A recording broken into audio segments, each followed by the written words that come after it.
만약에 이제 김문수 후보가 당선이 된다라고 하면 원전을 이제 추매하거나 매수하는 쪽으로, 신규 매수하는 쪽으로 가시는 게 좋겠고, 그 다음에 이재명 후보가 이제 당선이 된다라고 하면 그때는 태양광이랑 풍력을 이제 매수하는 쪽으로 전략을 잡아보시는 게 좋을 것 같습니다.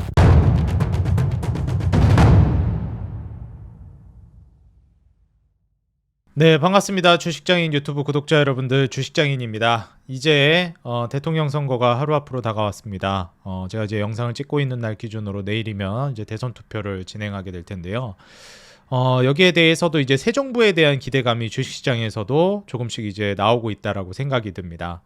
일단 우리가 이제 과거 시간들을 좀 되돌려 본다라고 했을 때는 정부가 이제 새로 바뀌게 됐을 때, 그리고 새 정부가 들어선 이후 한 1년 정도부터는 증시가 크게 올라가는 경향이 높았습니다. 그렇기 때문에 지금 현재 누가 당선이 되던 간에 증시는 저는 이제 상당한 대시세의 초입으로 들어설 거라고 내다보고 있는 입장이에요. 자, 그런데 여기에서 좀 이상하게 생각하시는 분들이 있을 겁니다. 아니, 얼마 전에 영상을 통해 업로드를 한 내용을 보면 증시가 크게 무너질 수도 있다라고 했는데 도대체 말이 왜 자꾸 바뀌느냐? 뭐가 맞는 말이냐? 이렇게 생각하실 수 있습니다. 여기에 대해서 이제 제가 오늘 좀 정리를 해드리면서 리스크 관리 차원에서 어떻게 이제 대응하는 것인지, 왜 이제 무너진다고 생각하지만 올라간다고 생각하는지, 여기에 대해서 좀 말씀을 드릴게요.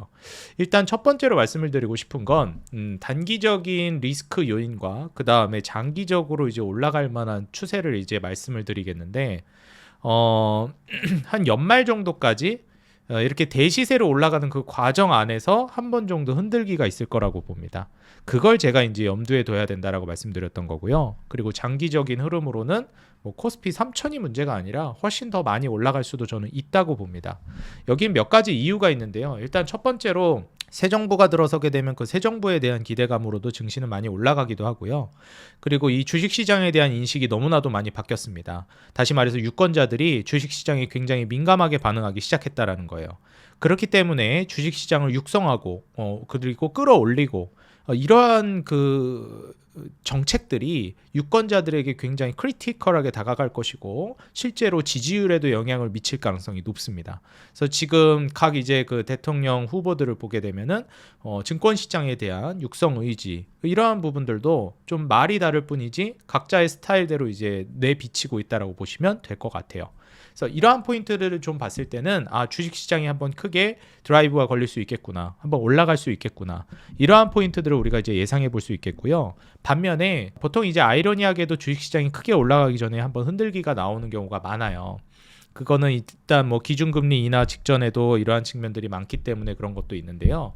일단 제일 먼저 지금 불경기 모멘텀으로 한 시장 하락이 한번 나올 수 있습니다. 새 정부 들어서면서 이제 드라이브가 걸릴 수는 있겠지만 지금 불경기에 대한 불안감이 계속해서 올라오고 있는 시점이거든요. 뭐 그 이유야 우리가 모두 알고 있듯이 지금 가장 중요한 화두 중에 하나인 관세 타격이 이제 실제로 우리 경기에 영향을 미치고 있는 단계이기 때문에 그렇습니다. 그래서 이러한 포인트들 같이 한번 살펴보면서 우리가 어떻게 투자 전략을 세워야 될지 오늘 저와 함께 살펴보시기 바라겠습니다. 자, 트럼프 관세 타격이 이제 본격화되고 있는 시점이라고 볼 수 있겠는데요. 트럼프 관세서 5월 수출 데이터가 1.3% 떨어졌습니다. 미중 수출은 모두 8%대로 감소했습니다. 이게 지금 현재 우리나라의 수출이 1.3% 감소했다라고 이제 헤드라인이 나왔는데, 보시는 바와 같이 이제 도널드 트럼프 미국 행정부 이 관세 정책이 이제 나오기 시작하면서 무역이 이제 불확실성이 커지다 보니까 한국도 타격을 받았습니다. 그래서 5월 수출이 작년보다 1.3% 감소했어요. 이게 좀 중요한 게 뭐냐면 수출 증가율이 4개월 만에 마이너스로 떨어졌다는 건데 역성장으로 돌아서기 시작했다는 거거든요. 이게 지금 좀 중요하게 봐야 될 만한 포인트가 뭐냐면 무역 적자나 재정 적자나 이러한 부분들로 이제 돌아서는 단계는 아니지만 우리나라는 수출로 먹고 사는 나라잖아요. 우리나라는 내수로 성장하기가 굉장히 어려운 나라입니다. 왜냐하면 역사적으로 지금까지 계속 좀 슬픈 역사이긴 하지만 인적 자본을 갈아 넣어서 성장한 나라예요. 다시 말해서 사람들의 힘으로 여기까지 커왔습니다. 뭐 아르헨티나가 이제 경제적으로 좀 어려워졌다 이런 얘기가 많이 나왔었는데, 아르헨티나는 농사 짓기에 굉장히 좋은 나라이기 때문에 사실 그 농사에 있어서 이 그 농산물에 있어서는 자급자족이 가능한 나라예요. 먹고 사는 문제에 대해서는. 그게 남아서 이제 수출까지도 하는 나라고요. 실제로 와인도 좀 유명하고 그러죠. 근데 이제 우리나라 같은 경우에는 이 농사로 자급자족도 제대로 하기가 어려운 나라죠. 그렇다고 뭐 기름 한 방울 안 나는 나라에다가 자원이 제대로 풍부한 나라라고 볼 수 없는 나라입니다. 근데 이제 이러한 나라가 지금까지 인적 자본, 지금까지 노동력, 그 다음에는 자식들을 교육시키면서 그러한 이제 머리를 쓰는 노동력으로 이제 가면서 결국 사람들이 이제 여기까지 이제 끌어올렸다라고 볼 수 있습니다. 어떤 자원을 가지고 기반으로 성장한 국가가 아니라는 거예요. 근데 여기에서 이제 중요한 포인트가 그렇기 때문에 우리나라는 수출이 핵심입니다. 다른 나라들로부터 돈을 벌어와야 돼요. 그래야 성장하는 나라입니다. 그렇기 때문에 수출로 먹고 사는 나라라는 게 뭐 당연한 말처럼 계속 전이가 되고 있죠. 이러한 걸 생각해 보면 수출 증가율이 마이너스를 찍었다라는 것은 엄청난 심각성을 우리가 생각해 봐야 됩니다.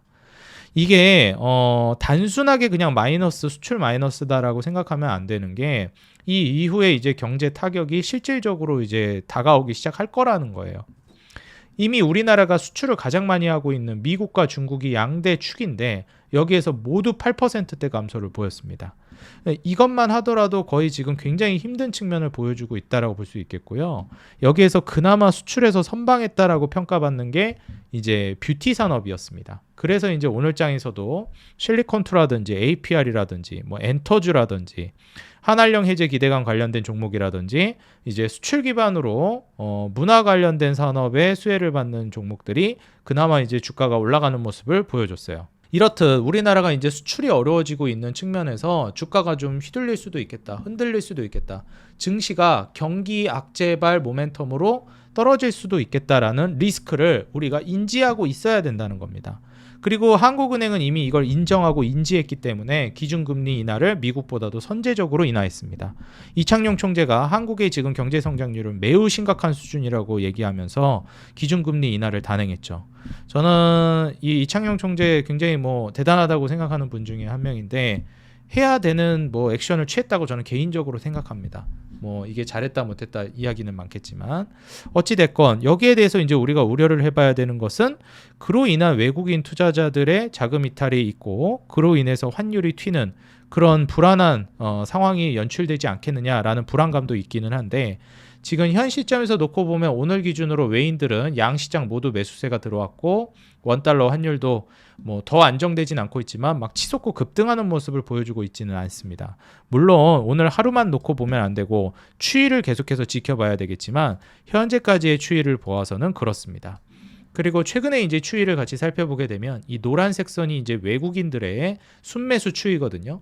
작년 중순부터 해서 외국인들이 한국을 계속해서 떠나갔고 매도를 했는데 최근 흐름을 보게 되면 4월 한 말 정도부터 매도가 멈추고 조금씩 한국 주식을 사기 시작했습니다. 최근에 다시 이제 매수하고 있던 흐름이 꺾이는 모습을 보여주기도 했지만 아직까지는 그래도 옆으로 좀 횡보하고 있는 모습을 연출해주고 있어요. 그렇기 때문에 5월 들어서면서 4월 말부터는 외국인들이 좀 매수하기 시작했구나. 그리고 아직까지 다시 이제 한국을 떠날 수도 있겠지만 아직은 그래도 좀 버티고 있다. 이렇게 좀 평가할 수 있을 것 같습니다. 물론 이제 단편적으로 지금 현 상황만 보면 안 되고 앞으로 조금 더 저는 지켜봐야 된다고는 생각이 들어요. 환율이 안정이 되는지 그리고 외인들이 크게 빠져나가지는 않는지 이러한 포인트를 좀 살펴보는 게 좋겠고요. 오늘 시장에서도 선물에서는 외인들이 좀 많이 빠져나갔습니다. 그리고 이제 이번에 트럼프가 또 관세 이슈를 가지고 오면서 굉장히 좀 큰 문제로 또 떠올랐는데 철강이랑 알루미늄에다가 50% 관세 인상을 하겠다. 정부가 이제 대미 협의서 적극적인 대응을 이끌어내야겠다고 이제 얘기를 하기는 했는데 사실 지금 현 시점에서 불안한 게 사실이거든요. 물론 이제 저의 스탠스는 바뀌지 않았습니다. 미국이 관세를 부과하는 업종이 결국 나중에 먹거리가 많을 것이다. 전 이렇게 생각해요. 그렇기 때문에 지금 철강과 알루미늄에 대해서 관세를 50% 인상하겠다라고 하면서 타격이 크게 있을 거라고는 예상이 되지만 결국 나중에 시장이 그만큼이나 커질 거라고 저는 생각합니다. 여기에서 엄청난 먹거리가 생길 거라고 보기 때문에 이러한 이제 관세 인상 조치를 취한다라고 보고 있어요. 그렇지만 단발성으로는 결국 악재인 게 분명하기 때문에 관련된 종목들, 철강주들의 이제 주가 하락이 나올 수밖에 없다고 생각합니다. 이 이후에 관세 관련된 이슈가 마무리되게 되고 미국 기준금리 인하가 시작되고 인프라 정책이 시행된다라고 하면 그때 저는 이제 철강주들 매수를 해봐도 좋고 보유하고 있다면 추매를 그 지점에서 공략해봐도 좋다고 생각합니다. 그래서 저는 현 시점에서는 장기적으로 봤을 때 철강과 알루미늄 산업이 커질 수 있겠구나 이렇게 좀 내다보고 있는 입장이고요. 또 이번에 그 중국과의 딜도 계속해서 좀 삐걱대고 있는 시점입니다. 미국과 중국이 지금 통상합의 좌초 위기에 놓였는데 중국이 위반을 했다라고 하는 의견이랑 미국이 차별적 조치를 했다라고 이제 서로 대립을 하고 있는 양상이에요. 미국 입장에서는 야 중국 니네 이렇게 하기로 해놓고 왜 위반하는 거야? 중국은 야 미국 니네가 차별적으로 했잖아. 이제 이렇게 얘기하는 거거든요. 트럼프는 중국 합의 위반을 주장했고 무역 대표는 이제 중국 핵심 광물 수출 약속을 안 지켰다. 그래서 핵심 광물 수출해야 되는데 왜 안 하는 거냐 이거거든요. 주미 중국 대사관은 미국의 이제 대중 차별적 제한 조치를 중단해라. 함께 합의 준수해야 한다. 이렇게 얘기를 했습니다. 트럼프도 중국의 합의 위반, 시진핑과 논의할 것으로 이제 확신한다. 이제 해결해 나가겠다. 이런 입장을 취했고요. 결국 제가 봤을 때는 좀 마찰이 있긴 하지만 다시 또 이제 서로 약속을 지키면서 합의를 도출해 나가지 않을까 예상이 됩니다. 근데 지금 이러한 이슈가 나오고 있다라는 것은 결국에는 관세 관련된 이슈가 계속해서 시장을 불안하게 만들 것이고 이게 경기에다가 타격을 주는 상황으로 이제 접어들게 되기 때문에 거기에 따른 이제 증시 충격이 한번 있을 걸로 예상되는 거는 분명하다라고 생각합니다. 여기에 대해서 이제 많은 우려의 목소리가 나오다 보니까 베센트 미국 재무장관도 미국은 디폴트 결코 없을 것이다. 월가를 좀 달래고 있습니다. 이번에 지금 왜 이런 얘기를 꺼내 들었느냐 재무장관이 여기에 대해서도 좀 얘기가 나온 게 있는데 지금 월가 황제라고 불리는 다이먼 CEO가 군사동맹 뭐 이런 것들도 얘기를 했지만 제일 중요한 게 지금 부채 관련해 가지고 심각해질 수 있다라는 얘기를 꺼내 들었어요. 그래서 이대로 가다가는 좀 어려울 것이다. 이런 얘기를 했거든요. 그래서 미국 부채가 너무 급증하고 있고 채권 시장도 이제 균열이 발생할 걸로 예상되기 때문에 이렇게 되면 미국 시장에 한번 큰 급락이 나올지도 모른다라는 그 리스크를 이제 얘기한 거거든요. 근데 이제 재무장관은 이런 불안감을 계속 키우면은 시장 자체가 혼란을 야기하기 때문에 달래기에 나선 걸로 보여집니다. 미국 디폴트는 없을 거다. 월가를 이제 달래는 모습인데 과연 진짜 없을까? 좀 이런 생각은 듭니다. 쇼크까지는 아니어도 충격은 있지 않을까. 뭔 말장난인지 모르겠지만 한번 흔들기는 있을 거라고 보여집니다. 게다가 트럼프가 이번에 외국인 투자자들한테 징벌적 과세를 과하겠다라고도 했거든요. 이거 미국 주식 하시는 분들도 생각을 해봐야 될 것 같은데, 그러니까 미국이랑 이제 불공정 거래를 하는 국가의 투자자들에게는 징벌적 과세를 과하겠다는 겁니다. 불공정한 미국 세금을 이제 외국 세금을 부과하는 나라. 다시 말해서 우리랑 거래하는데 좀 불공정해 보여니네. 그러면은 바로 어떻게 하겠다는 거예요? 징벌적 과세를 때리겠다는 겁니다. 내가 예를 들어서 한국이랑 거래하는데 한국 얘네 미국이랑 거래할 때 좀 제대로 안 하네. 얘네 불공정한 세금 과하네. 그럼 어떻게 하겠다는 거예요? 한국 니네 미국에 투자할 때 세금 더 내. 이렇게 되는 겁니다. 배당도 마찬가지고요. 그러다 보니까 이렇게 되면은 외국인 투자자들이 좀 위축되지 않겠느냐. 그렇게 되면은 또 미국 시장에 대한 신뢰도도 떨어지고 매력도도 떨어진다. 그럼 투자자들이 많이 이탈할 것이다. 이런 우려를 내비치고 있어요. 그래서 이러한 부분들이 있는데 과연 이 우려를 그냥 단순히 우려 안 해도 돼라고 하기에는 좀 애매하다라는 생각은 듭니다. 그래서 저는 미국 증시도 마찬가지지만 연준과의 합의가 아직 제대로 도출되지 않은 상황이고 여기에 더 나아가서 한국 시장 역시도 지금 수출 데이터가 흔들리고 있는 상황, 역성장을 하고 있는 시점이기 때문에 이러한 불경기를 모멘텀으로 한 하락이 충분히 나올 수 있다고 생각이 들어요. 그거는 미국이 이제 중심이 되기 때문에 미국이 기준금리 인하를 하는 그 지점이라고 저는 생각하거든요. 근데 미국이 한 연말 정도에 기준금리 인하를 하겠다고 했고 미국이 기준금리 인하를 하기 위한 가장 중요한 명분 중에 하나가 결국에는 이제 기준금리 인하를 하기 위해 필요한 이 물가 안정이거든요.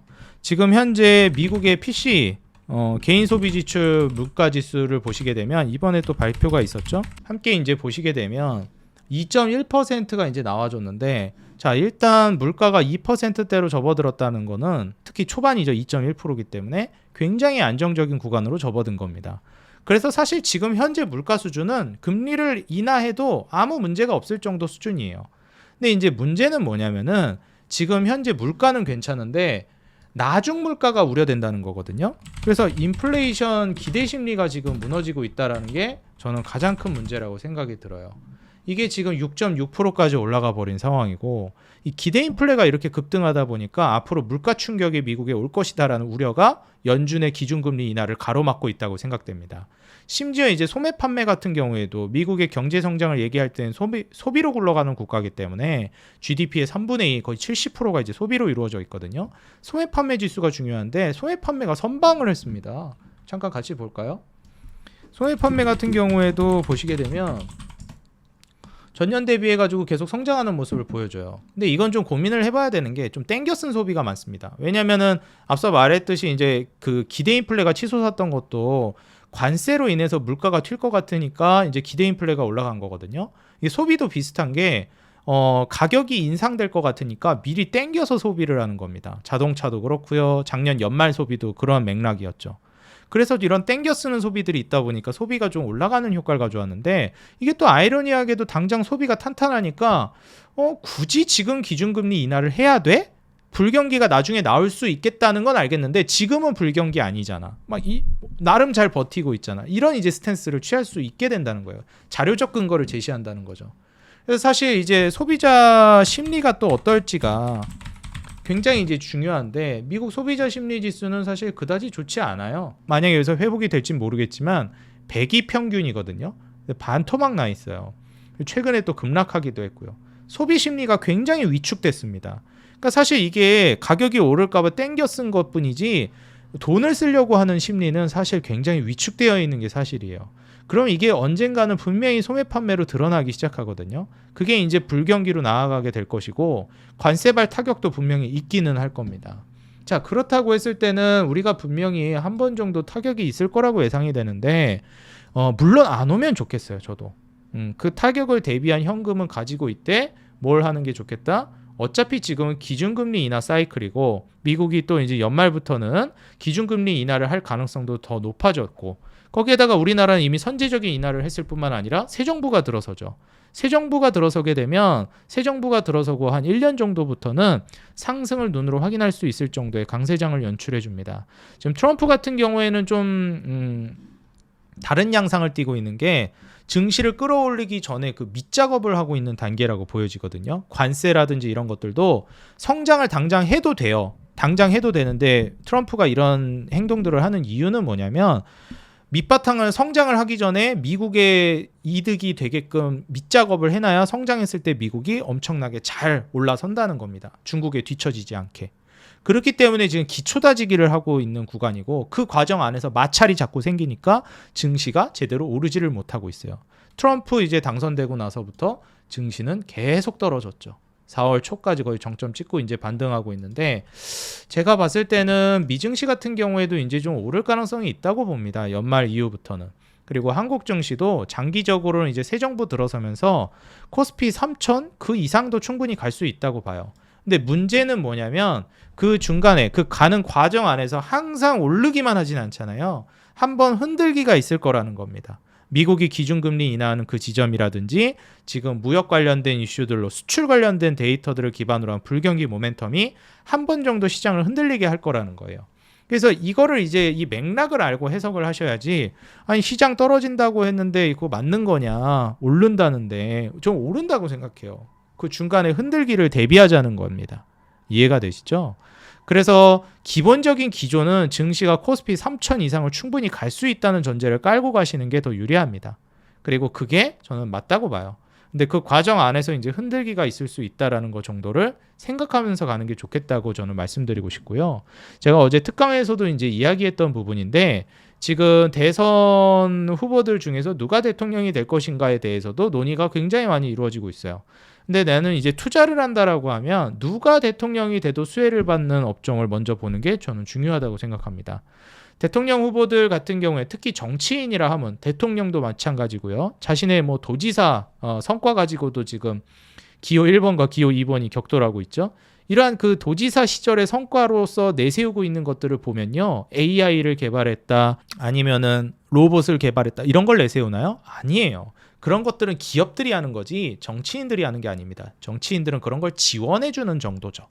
그러면 진짜 정치인들이 사업을 이끌어가지고 끌고 나가가지고 직접 주체적으로 그거를 성공시켰다라는 이런 평가를 받는 것들, 그러한 사업들은 뭘 보통 얘기합니까? 인프라 사업들을 얘기합니다. 그렇기 때문에 지금 트럼프 정권에서도 뭘 하려고 지금 발벗고 나서고 있는 거죠? 인프라 사업을 하려고 지금 주변국들을 계속 압박하고 있잖아요. 인프라 사업으로 성과를 도출해내려고. 그러니까 어느 나라나 비슷해요. 보통 자본주의로 굴러가는 이런 자유민주주의 국가는 거의 대부분 정부 차원에서 인프라 사업을 통해서 경기 부양을 하는 그러한 효과를 기대하고 그걸로서 성과 측정을 많이 합니다. 지금 기호 1번과 기호 2번이 격돌하는 것도 뭐예요? 자신의 이제 도지사 시절 성과를 막 이제 격돌시키면서 얘기하면서 막 성과를 이제 어필할 때, 그렇죠. 대부분 인프라 정책들을 얘기합니다. 그리고 이제 과거 이제 정권에서도 마찬가지였어요. 대부분 이러한 이제 인프라 사업이 정부가 주도하는 사업입니다. 과거 이제 대공황을 극복했던 사례들을 보더라도 미국이 뉴딜 정책이라는 인프라 정책으로 그 불황을 극복했죠. 그러니까 정부의 역할을 통해서 우리가 성과로 측정하는 부분은 대부분 이러한 것들이다. 그렇기 때문에 누가 되더라도 인프라 정책은 활성화될 수밖에 없습니다. 그래서 사실상 인프라에 있어서 어떤 인프라 사업을 하더라도 빼놓을 수 없는 게 뭐죠? 건설기계랑 시멘트는 빼놓을 수가 없습니다. 뺄래야 뺄 수가 없어요.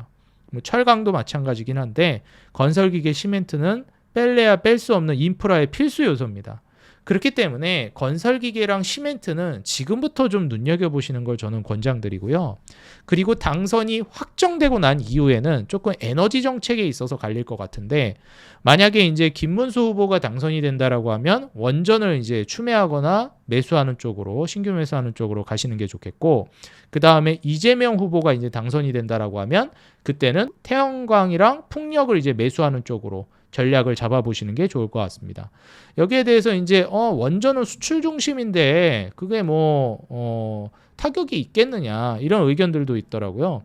근데 정부 정책상 어느 쪽을 이제 밀어주느냐에 따라서 수급이라든지 정책 방향성이 갈릴 수 있는 부분은 있기 때문에 그러한 포인트들은 우리가 이제 예상을 해보는 게 좋겠습니다.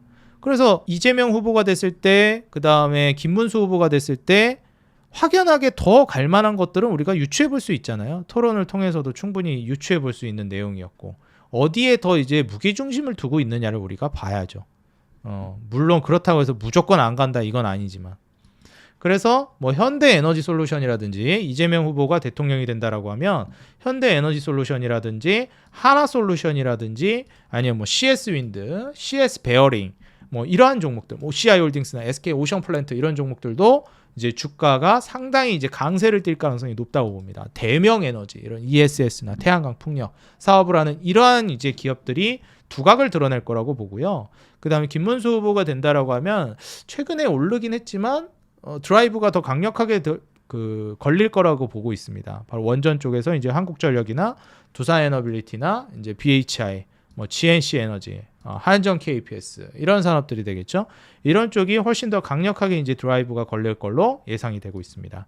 그래서 사실상 딱 당선이 되는 거를 확정되고 나서부터는 이렇게 태양광, 풍력, 요 ESS 에너지 분야랑 그 다음에 원전이랑 이렇게 딱 노선을 잘 짜가지고 노려보시는 게 좋을 것 같다 말씀을 드리고요. 인프라는 누가 돼도 이제 수혜를 받을 걸로 보기 때문에 거듭 말씀드렸듯이 시멘트랑 건설기계 제가 관련된 종목들도 영상 통해서 남겨드렸잖아요. 시멘트는 애초에 종목이 많이 있지가 않아요. 한일홀딩스, 한일시멘트, 아세아시멘트, 성신양회 요 정도만 보셔도 됩니다. 더 안 봐도 될 것 같아요. 물론 뭐 삼표시멘트나 뭐 레미콘 유진기업이나 뭐 강동CNL 이런 기업들도 있긴 한데 딱 뭐 성신양의 아세아시멘트, 한일시멘트, 한일홀딩스 요 정도만 봐도 충분하다고 저는 생각합니다.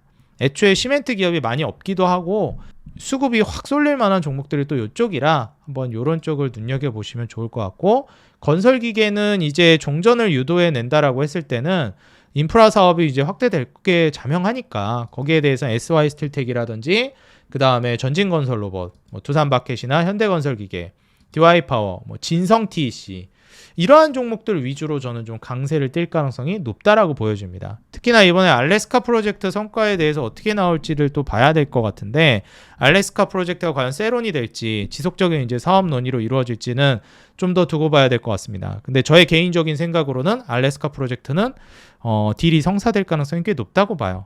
설사 그게 딜이 성사가 되지 않는다고 해도 그게 조금 변형이 돼가지고 이제 뭐 이름만 바뀌어가지고 다른 사업으로 전개된다든지 이렇게 좀 보여질 가능성이 있고요. 그리고 또 이재명 후보가 당선이 됐을 때 수혜를 받을 걸로 예상이 되는 것 중에 하나가 저는 HMM이라고 봅니다.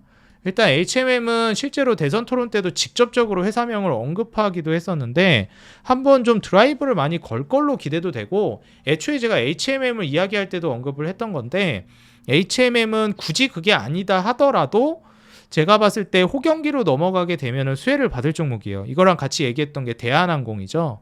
이런 항공운임이나 해운 같은 경우에는 경기가 활성화되고 회복되면은 수요가 올라가고 활성화가 되기 때문에 물동량이 거기에 따른 수혜를 받습니다. 지금 이제 불경기가 극에 달해가고 있는 시점이기 때문에 나중에 호경기를 내다보는 장기적 투자를 고려한다라고 하면 HMM이나 대한항공 같은 종목들은 장기적 관점에서 제가 몇 달 전부터 계속 얘기했듯이 여전히 저는 좋게 바라보고 있습니다. 호경기를 내다본다라고 했을 때. 그리고 또 한 가지 마지막으로 이제 말씀드리고 싶은 부분은 어떤 대선 후보가 대통령이 된다 하더라도 막을 수 없는 기조는 바로 금리 인하 기조입니다. 그렇기 때문에 로봇과 제약바이오는 영상을 통해서도 제가 수차례 말씀드렸지만 지금 이 금리 인하 사이클이라는 걸 결코 잊어서는 안 됩니다. 금리 동결이 오래됐다고 해서 지금 현재 금리 인하 사이클인지 인상 사이클인지 이거 지금 방향성을 잘 못 잡고 계시는 분들이 있는 것 같은데, 분명히 다시 한번 말씀드리지만 지금은 불경기고 금리 인상을 할 수 없습니다. 지금은 명확한 금리 인하 사이클이고요. 미국이 늦게 하고 있을 뿐, 뒤로 미루고 있을 뿐 금리 인하 사이클입니다. 그렇게 되면 결국에 장기적으로 봤을 때 로봇과 제약바이오는 계속 수급이 꾸준히 유지될 걸로 저는 내다보고 있어요. 쉬어가는 구간도 있겠지만 계속 순차적으로 한 번씩 급등을 보여주면서 신고가를 갱신해주는 이런 양상들이 나올 거라고 봅니다. 자, 그렇게 본다라고 하면 로봇과 제약바이오는 흔들리지 말고 계속 중심을 잡고 주식을 모아가거나 가져가는 전략으로 저는 보셔야 한다, 이렇게 좀 말씀을 드려요. 그래서 우리가 당선이 결정되기 전이랑 그 후랑 이제 매매 전략이 좀 바뀌어야 되겠는데, 당선되기 전에는 일단 기본적으로 누가 당선되더라도 수혜를 볼 수 있을 만한 건설기계나 시멘트, 인프라의 핵심 종목군을 좀 보시면 좋겠고, 그 다음에 금리 인하 수혜주인 제약바이오나 로봇. 근데 제약바이오는 이번에 또 트럼프의 생물보안법이 다시 또 이제 수면 위로 드러나고 있기 때문에 여기에 대해서 의약품 관세나 생물보안법 관련된 얘기를 좀 생각을 해봤을 때는 조금 잘 선정을 해가지고 가야 될 것 같다, 이렇게 보여져요. 지금 중국을 견제하기 위해서 생물보안법을 재추진할 걸로 얘기가 나오고 있는데 이게 우리나라도 좀 타격이 있는 거 아니냐, 이런 얘기들이 나오고 있어요. 근데 타격을 받을 수도 있는데 결국 타겟팅하는 거는 중국이어가지고 우리나라가 얻어가는 반사이익이 저는 더 클 거라고 봅니다.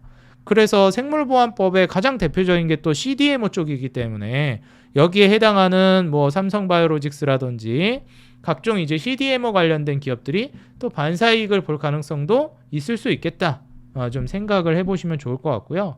과거에 이제 움직였던 종목 중에 뭐 바이넥스라든지 마이크로 디지털 이런 종목들도 이제 생물보안법 수혜를 받을 걸로 기대되면서 움직였던 종목들이죠. 지금의 마이크로 디지털이나 바이넥스 이런 종목들, 그리고 뭐 삼성바이오로직스. 그래서 이러한 종목들을 꾸준하게 좀 살펴보시면서 과연 이제 제약바이오 관련된 모멘텀이 어떻게 움직이는지도 살펴보시는 게 저는 좀 중요하겠다 생각이 들고요. 현 시점에서 다시 한번 이제 시장에 대한 저의 입장을 정리하자면 시장은 3,000포인트 코스피 돌파가 나오면서 급등할 거라고 봅니다. 심지어 역대 이제 그 대통령들이 당선된 그 초반부를 보게 되면 증시가 상당히 이제 긍정적인 측면을 보였기 때문에 이러한 포인트들을 생각해 봤을 때 새 정부에 대한 기대감, 그리고 주식 투자에 대한 인식 개선, 유권자들이 이제 주식을 많이 한다라는 점을 미루어 봤을 때 증시 부양에 대한 책임감을 좀 가지고 새로운 이제 대통령이 앞으로 이제 이 정책들을 이끌어갈 거라고 봅니다. 결국 지지율을 신경 써야 되기 때문에 유권자들이 주식 투자를 많이 하고 있는데 증시가 이제 어려우면은 지지율이 떨어질 수밖에 없거든요. 그래서 이러한 포인트들을 잘 잡아 나가지 않을까 생각이 듭니다. 솔직히 부동산은 뭐 올라도 욕먹고 떨어져도 욕먹어가지고 제가 봤을 땐 주식시장 부양에 아주 사활을 걸지 않을까 좀 예상이 되고요. 제도적인 개선도 이제 차근차근 나와줄 거라는 기대감이 충분히 있다고 봅니다. 그래서 사실 증권주나 지주사나 이러한 쪽도 강세를 띌 가능성이 꽤 있다고 봐요. 물론 제가 선호하는 투자처는 아니지만 많이 좀 변화의 바람이 불어올 수 있을 만한 섹터 중에 하나라고 내다보고 있습니다. 아무쪼록 이제 투표를 앞두고 있는 시점입니다. 우리 많은 유권자분들, 투자자분들 모두 제가 항상 말씀드리지만 여러분들 각자 본인에게 이득이 되는 쪽으로 투표를 하셨으면 좋겠고요. 제가 이제 이 대선을 앞두고 관련된 내용들 또 브리핑을 하다 보니까 많은 분들이 이제 또 정치적인 부분에 대해서도 이제 댓글을 많이 남겨주시더라고요. 근데 제가 최대한 빼려고 하는데 그게 또 뭐 오해를 불러일으키게끔 또 제가 얘기를 했는지 그거 가지고 또 이제 뭐 비판을 해주시는 분들이 있는 것 같습니다. 근데 항상 말씀드리지만 뭐 민주당을 지지한다고 해서 국민의힘을 지지한다고 해서 비난의 대상이 되어서는 안 된다고 생각합니다. 항상 여러분들 누군가가 그냥 누구를 지지한다 어디를 지지한다 그러면 그냥 그러려니 하세요. 나랑 좀 의견이 다르구나. 그리고 제가 이제 사실 이거에 대해서도 워낙에 이제 싸움이 많이 나서 얘기를 안 하고 싶거든요, 저는. 근데 이걸 얘기를 안 할 수가 없어요, 요즘은. 이게 그 대통령 누가 되는지에 따라서, 그리고 그 이후의 흐름에 따라서 이 주식시장 흐름도 너무 민감하게 반응을 하기 때문에 언급을 안 할 수가 없습니다. 그래서 해야 되는 상황이라 좀 했는데, 저도 이제 누가 당선이 딱 됐다. 그 다음부터는 뭐 최대한 얘기 안 할 거예요. 그냥 정책 얘기만 할 겁니다. 대통령 정책. 그래서 사실 뭐 이제 6월 3일 이후부터는 뭐 이런 얘기도 논란거리도 없겠지만, 여하튼 간에 거기에 대해서도 좀 너그러운 마음으로 봐주시면 감사하겠습니다. 저는 성숙한 정치 문화, 그리고 유권자 문화라는 게 나와의 다름을 인정하고 좀 다를 수도 있지. 저 사람은 저렇게 생각하는구나. 좀 이렇게 열린 마음으로 생각해 주시면 좋을 것 같아요.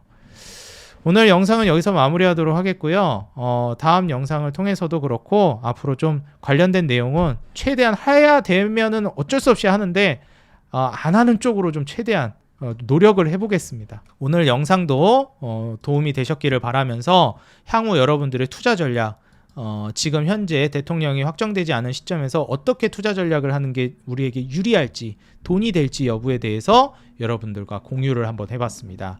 이뿐만 아니라 제가 사용하고 있는 검색식이라든지 리포트, 그 다음에 압축 자료들, 그 다음에 엄선된 종목 리포트까지도 모두 텔레그램 방에 무료로 업로드 해드리고 있어요. 텔레그램 방에 입장하는 방법은 이 영상 하단에 더보기란이랑 고정 댓글에 텔레그램 방 링크를 남겨놨습니다. 비밀번호나 그 다음에 뭐 개인정보 내는 것도 없으니까요. 그냥 바로 클릭하고 입장하시면 되고요. 그리고 어제 제가 이제 텔레그램 방에 입장하신 분들과 함께 라이브 강의를 진행했습니다. 그리고 내일, 오늘이 월요일이니까 내일이죠. 내일 저녁 7시에도 또 이제 특강이 준비되어 있거든요. 두산에너빌리티 원전 후속 업종과 종목을 제가 이제 공략하는 강의를 준비했으니까요. 많은 참여 바라도록 하겠고요. 뿐만 아니라 이제 다음 주 토요일, 일요일까지도 특강이 계속 진행이 됩니다. 그래서 내일과 화요일, 토요일, 일요일 저녁 7시 아직 3번의 온라인 특강이 남아 있으니까요. 많은 참여하셔서 도움받아 가시면 좋을 것 같다 말씀드리고 이 온라인 특강 같은 경우에는 텔레그램 방에 입장하신 분들에게만 링크를 공유해서 강의를 진행하니까 꼭 텔레그램 방 입장하셔서 도움받아 가시기 바라겠습니다. 그리고 최근 여러분들의 사랑에 힘입어서 구독자가 7만 5천 명을 훌쩍 넘어섰습니다. 진심으로 감사드린다 말씀드리고요. 채널 홈에 더보기란에도 텔레그램 방 링크 남겨놨으니까 여기 통해서 들어오시면 되겠습니다.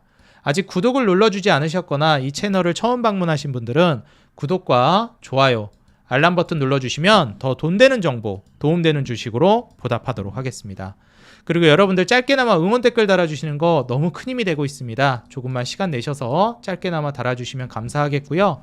항상 우리 개인 투자자 여러분들의 수익 그 하나만을 위해 여러분들이 돈을 벌어야 제가 돈을 번다는 모토로 앞으로도 구독자 10만, 100만을 넘어서까지 꾸준히 정진해 나가도록 하겠습니다. 지금까지 주식장인이었습니다. 감사합니다. 행복한 하루 되세요.